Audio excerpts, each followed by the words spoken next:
बचपन से लेकर हमारी मृत्यु तक हमारे साथ जो कुछ भी गलत घटनाएं घटती हैं, जो कुछ भी गलत होता है, वो सब बातें हमारे हृदय पटल पर छप जाती हैं।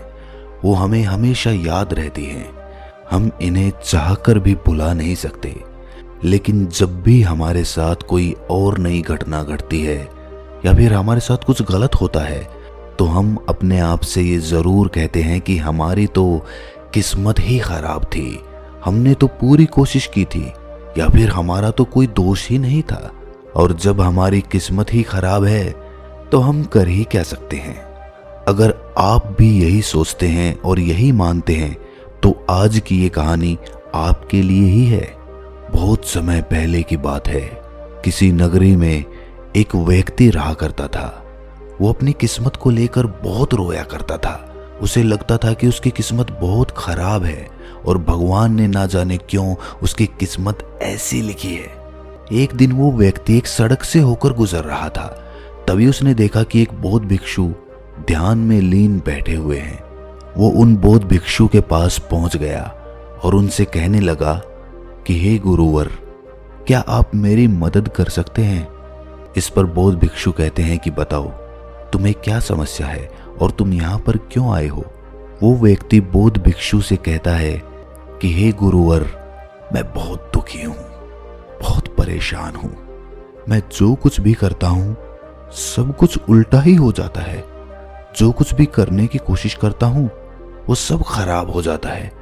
मेरे हाथों द्वारा किया हुआ हर काम पूरी तरह से बिगड़ जाता है। फिर चाहे मैं उस काम को कितनी भी अच्छी तरह से क्यों ना कर लूं, कितना भी मन लगाकर क्यों ना करूं, लेकिन वो काम कभी भी सफल नहीं हो पाता। मेरी किस्मत मेरा साथ ही नहीं देती है। और मैं आज इसीलिए आपके पास आया हूं। मैंने सुना है कि आप सभी समस्याओं का समाधान कर देते हैं, तो आज आप मेरी समस्या का समाधान कर दीजिए। मेरी इस फूटी किस्मत का कोई उपाय बताइए। मेरी किस्मत इतनी खराब क्यों है? क्या आप मेरी इस फूटी किस्मत का इलाज कर सकते हैं, इसे ठीक कर सकते हैं? वो बौद्ध भिक्षु उस आदमी की सारी बातें ध्यानपूर्वक सुन रहे थे और फिर वो बौद्ध भिक्षु उस व्यक्ति से कहते हैं, फूटी किस्मत, कहाँ है तुम्हारी फूटी किस्मत? और तुम्हें कैसे पता कि तुम्हारी किस्मत फूटी हुई है? इसका जवाब देते हुए वो आदमी बौद्ध भिक्षु से कहता है, अगर मेरे हाथों से कोई काम बन ही नहीं रहा है, मैं जिस काम को भी हाथ लगाता हूँ वो सारा काम बिगड़ जाता है। फिर मैं चाहे कितनी भी मेहनत क्यों ना कर लूं, मैं चाहे कुछ भी कर लूं, मैं किसी भी कार्य में सफल नहीं हो पाता। तो इसका क्या अर्थ हुआ? क्या मेरी किस्मत फूटी हुई नहीं है? जब मैं पैदा हुआ तो मेरे माता पिता गुजर गए। पास के ही एक अनाथ आश्रम ने मुझे गोद ले लिया था। मेरा पालन पोषण वहीं पर हुआ। और जब मैं बड़ा हो गया तो मुझे एक लड़की से प्रेम हो गया, लेकिन उस लड़की ने भी मुझे धोखा दे दिया। उस लड़की ने किसी और से विवाह कर लिया। ये सब देखकर मैं पूरी तरह से टूट चुका था। मेरा आत्मविश्वास पूरी तरह से बिखर चुका था। जैसे तैसे मेरे मित्रों ने मुझे संभाला। उन्होंने मुझे समझाया कि मुझे आगे बढ़ना चाहिए, मुझे इन सब चीज़ों को भूल जाना चाहिए। मैंने आगे बढ़ने की कोशिश की। मैंने अपने एक मित्र के साथ मिलकर एक छोटा सा व्यापार शुरू किया, लेकिन यहाँ पर भी मेरी किस्मत ने मेरा साथ नहीं दिया। मैंने जिसके साथ वो व्यापार शुरू किया था, मेरे उस मित्र ने सारा व्यापार मुझसे हड़प लिया और मुझे उस व्यापार से बेदखल कर दिया। मैं एक बार फिर से पूरी तरह से टूट चुका था। मेरे मन में अब केवल एक ही ख्याल था, मेरे इस तरह जीने का क्या अर्थ है? क्या मेरी किस्मत केवल धोखा खाने की है? क्या मुझे जीने का कोई हक नहीं? क्या मुझे खुशियां पाने का कोई हक नहीं? क्या मेरी किस्मत फूटी हुई नहीं है? क्या आप मेरी इस किस्मत को ठीक कर सकते हैं? इस पर वो बौद्ध भिक्षु उस आदमी से कहते हैं कि अच्छा ये बात है, तो बताओ कहाँ है तुम्हारी वो फूटी किस्मत? लाओ मुझे दो, मैं उसे अभी ठीक कर देता हूँ और तुम उसे लेकर फिर चले जाना। इस पर वो व्यक्ति कहता है, हे बंते, आप ये कैसी बातें कर रहे हैं? भला मैं अपनी किस्मत आपको कैसे दे सकता हूँ? किस्मत कोई ऐसी चीज तो है ही नहीं कि मैंने निकाली और आपको दे दी। वो तो दिखाई तक नहीं देती है। क्या आप ये बात समझ पा रहे हैं कि आप क्या कह रहे हैं? इस पर उस बौद्ध भिक्षु ने कहा, जब तुम्हें किस्मत दिखाई ही नहीं देती और ना तुम इसे लेकर के घूम सकते हो, तो फिर तुम्हें कैसे पता कि तुम्हारी किस्मत फूटी हुई है? फिर तुम्हें कैसे पता कि तुम्हारी किस्मत खराब है? इस पर वो व्यक्ति कहता है, हे गुरुवर, मेरे साथ सब कुछ हो चुका है, मेरा सब कुछ बर्बाद हो चुका है, उसके बाद भी आप ये कह रहे हैं कि मेरी किस्मत खराब नहीं है? मेरे साथ कभी भी कुछ भी अच्छा नहीं होता।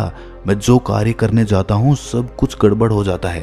अगर मेरी किस्मत सही होती तो मेरे सारे कार्य सफल होते, मुझे अपने व्यापार में भी धोखा नहीं मिलता। तो क्या आपको ये नहीं लगता कि मेरी किस्मत खराब है? इस पर वो बौद्ध भिक्षु उस आदमी से कहते हैं, बंते, मुझे तो तुम बिल्कुल ही ठीक नजर आते हो। तुम्हारा हाथ पैर पूरा शरीर पूरी तरह से स्वस्थ नजर आ रहा है।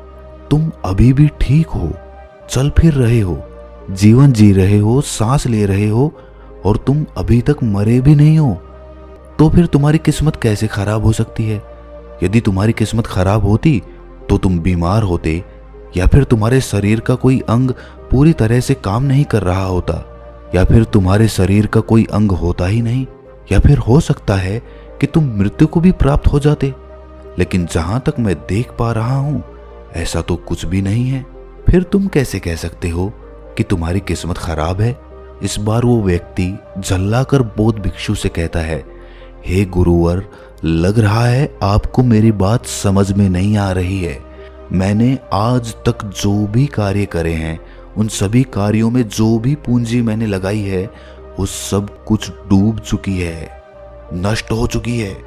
और उसके बाद मैंने जो कर्जा लिया था, उस कर्जे का पहाड़ मेरे ऊपर है। सारे कर्जदार मेरे घर खड़े रहते हैं कर्जा लेने के लिए और मुझे धमकियां देते रहते हैं। उन सभी ने मिलकर मेरा घर मुझसे छीन लिया क्योंकि मैं उनका पैसा उन्हें वापस नहीं लौटा सका। और इतना ही नहीं, वो लोग अभी भी मेरे पीछे पड़े हुए हैं कि मैं उनका पैसा लौटा दूं। लेकिन जिस व्यापार में मैंने वो पैसे लगाए थे, वो व्यापार तो किसी और ने हड़प लिया। और जब मैं अपने उस मित्र से पैसे मांगता हूं तो वो भी मुझे पैसे देने से इनकार कर देता है। अब बताइए, मैं उनका कर्जा कैसे लौटाऊं? मैं भला कहां जाऊं? अब मेरे पास तो कोई घर भी नहीं बचा। तो फिर इन हालातों में मैं ये कैसे कह सकता हूं कि मेरी किस्मत सही है? इस पर वो बौद्ध भिक्षु उस व्यक्ति से कहते हैं कि अच्छा, ये बात है, इसका मतलब कि समस्या बहुत गंभीर है। तभी वो व्यक्ति कहता है, हाँ बिल्कुल सही, अब आपने बिल्कुल सही समझा है। मैं इस समय बहुत ही दुखी हूँ। मैं अपने जीवन के बहुत बुरे दौर से गुजर रहा हूँ और मेरी हालत अब मेरे काबू में नहीं है। अब आप ही मेरा आखिरी सहारा हैं। कृपया करके मुझे कोई उपाय बताइए। पर वो बौद्ध भिक्षु उस व्यक्ति से फिर कहता है कि ये तो अच्छी बात है कि तुम जीवित हो और तुम्हारी किस्मत अच्छी है कि तुम अपने इन हालातों का सामना करने के लिए जी रहे हो और तुम अपने इस जीवन की समस्याओं का हल भी कर सकते हो। इस पर वो व्यक्ति दुखी मन से कहता है कि हे गुरुवर, लगता है अभी भी आप मेरी बात समझ नहीं पाए। इस पर वो बौद्ध भिक्षु उस व्यक्ति से कहता है कि नहीं, मैं तुम्हारी बात को अच्छी तरह से समझ चुका हूँ, लेकिन तुम मेरी बातों को नहीं समझ पा रहे हो। इतना कहकर वो बौद्ध भिक्षु उस व्यक्ति का हाथ पकड़कर एक नदी के किनारे ले जाते हैं और उस आदमी से कहते हैं कि बंते, इस नदी को ध्यान से देखो, तुम्हें क्या दिखाई दे रहा है? वो आदमी कहता है कि नदी जोरों से बह रही है, इसका बहाव बहुत तेज है।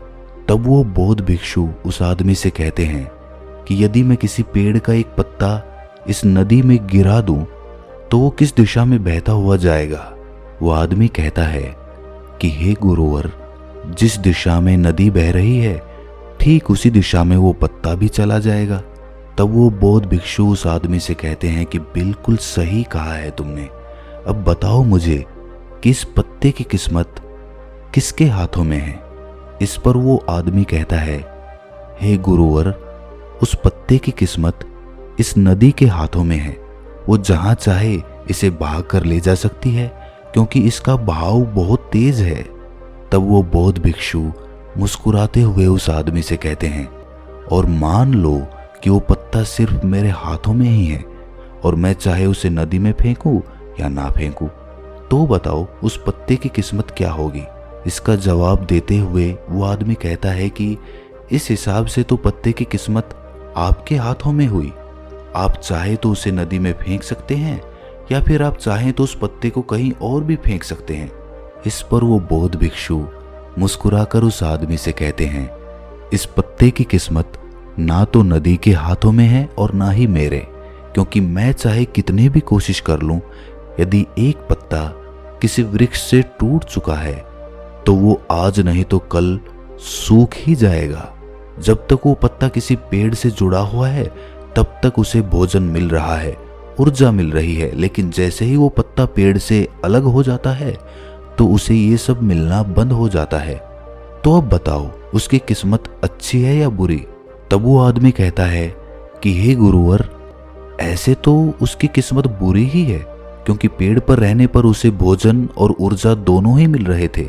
इस कारण से वो फल फूल रहा था, लेकिन पेड़ से अलग होने के बाद उसे वो भोजन और ऊर्जा प्राप्त नहीं होगी। तभी वो बौद्ध भिक्षु एक डाली से एक पत्ते को तोड़कर कहता है, ये पत्ता मेरे हाथ में है और ये अभी तक सूखा भी नहीं है। इसके अंदर अभी भी ऊर्जा है, भोजन है, जिससे वो अभी भी कुछ कर सकता है। इसमें अभी भी जीवन बाकी है। तभी अचानक जोर की हवा चली और उन गुरुवर के हाथों से वो पत्ता उड़कर थोड़ी दूरी पर जा गिरा। इस पर वो बौद्ध भिक्षु उस आदमी से कहते हैं, तुमने देखा, यदि ये पत्ता अभी तक उस पेड़ से जुड़ा हुआ होता तो उतनी दूर उड़कर कभी नहीं जा पाता। आज ये पत्ता पेड़ से अलग होकर पूरी तरह से स्वतंत्र हो चुका है और इसने अभी अभी उड़ने का आनंद भी उठाया है, जो ये पेड़ पर रहकर कभी नहीं कर सकता था। इतना कहते हुए वो बौद्ध भिक्षु उस पत्ते के पास पहुंचे और उस पत्ते को उठाकर नदी में फेंक दिया और उस आदमी से कहा, इसकी किस्मत कैसी है? इस पर वो आदमी उन बौद्ध भिक्षु से कहता है, अब इसकी किस्मत बहुत अच्छी है, क्योंकि ये अब नदी में तैर रहा है, लेकिन अभी भी ये नदी के बहाव के साथ ही बहता हुआ जाएगा, इसे कोई रोक नहीं सकता। इसका जवाब देते हुए बौद्ध भिक्षु कहते हैं, ये पत्ता नदी में तैरने का आनंद जरूर ले रहा है, लेकिन साथ ही साथ ये अपने ऊपर ना जाने कितने ही छोटे छोटे जीव जंतुओं को बचाएगा, उनको जीवन दान देगा और ना जाने कितने ही जीव जंतुओं को ये एक किनारे से दूसरे किनारे तक पहुंचाने में उनकी मदद भी करेगा। इसके बाद वो बौद्ध भिक्षु फिर से उस आदमी से पूछते हैं कि अब बताओ पत्ते की किस्मत कैसी है? तो वो आदमी कहता है कि हे गुरुवर, अब तो इसकी किस्मत बहुत अच्छी है, क्योंकि ये किसी के काम आ रहा है और ये किसी का जीवन भी बचा रहा है, इसीलिए इसकी किस्मत तो बहुत अच्छी हो गई। पर मेरी किस्मत वो कैसे अच्छी होगी? ये तो आपने कुछ बताया ही नहीं। तब वो बौद्ध भिक्षु उस आदमी से कहते हैं कि मान लो कि तुम्हें इस नदी को पार करना है और तुम नदी में उतरते हो, तो पहले तुम मुझे ये बताओ कि तुम किस दिशा में अच्छी तरह से तैर सकोगे। इस पर वो आदमी जवाब देते हुए कहता है कि गुरुवर, जिस दिशा में नदी बह रही है उसी दिशा में तैरना आसान होगा और मैं उस दिशा में आसानी से तैरता हुआ चला जाऊंगा। उस आदमी की ये बातें सुनकर बौद्ध भिक्षु कहते हैं, और यदि मान लो कि तुम्हें इस नदी के बहाव के विपरीत दिशा में तैरना हो, तब तुम क्या करोगे? क्या तुम्हारी किस्मत तब भी अच्छी होगी?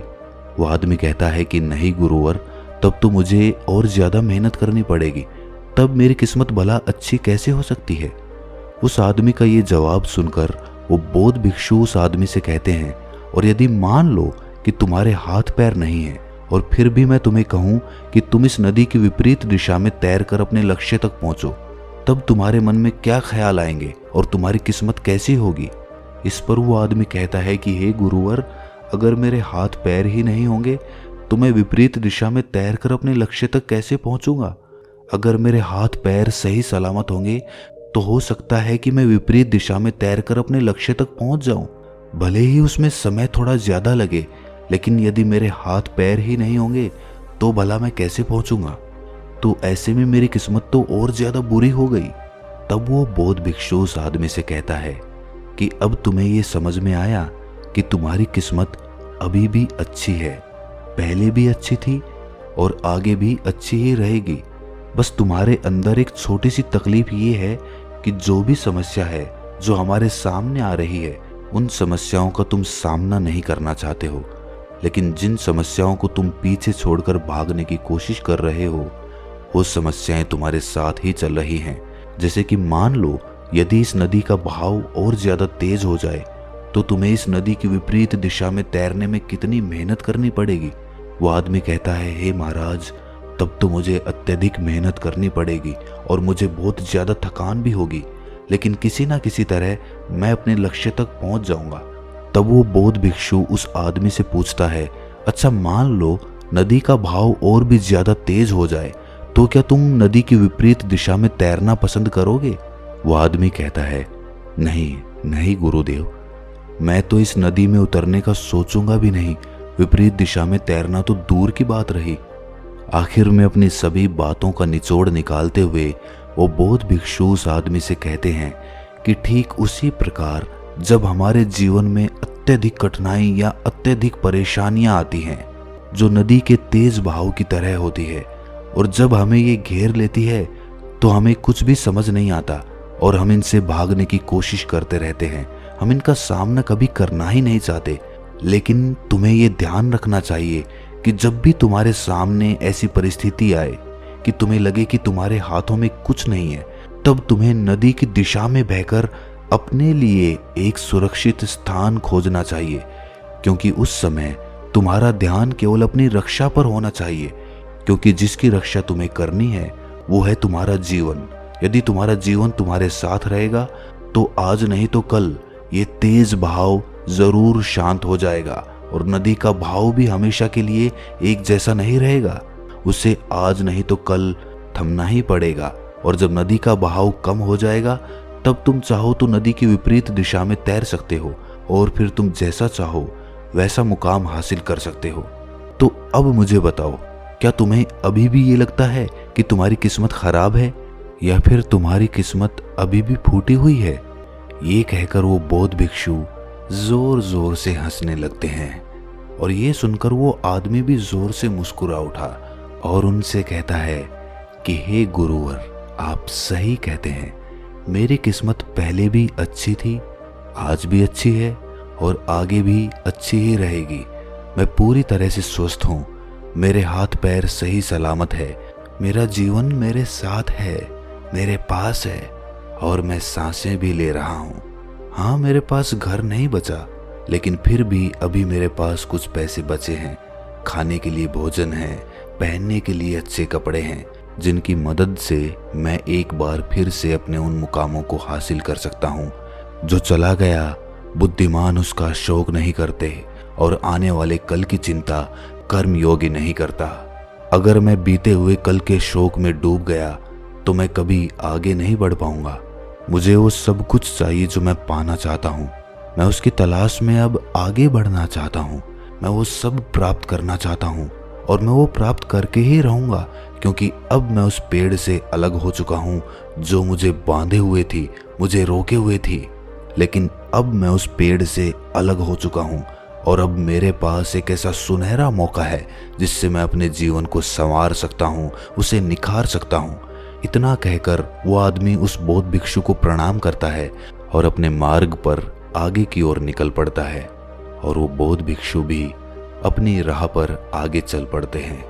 अगर ये कहानी आपके दिल को छू गई तो इस चैनल को सब्सक्राइब करके नोटिफिकेशन बेल को ज़रूर प्रेस कर देना।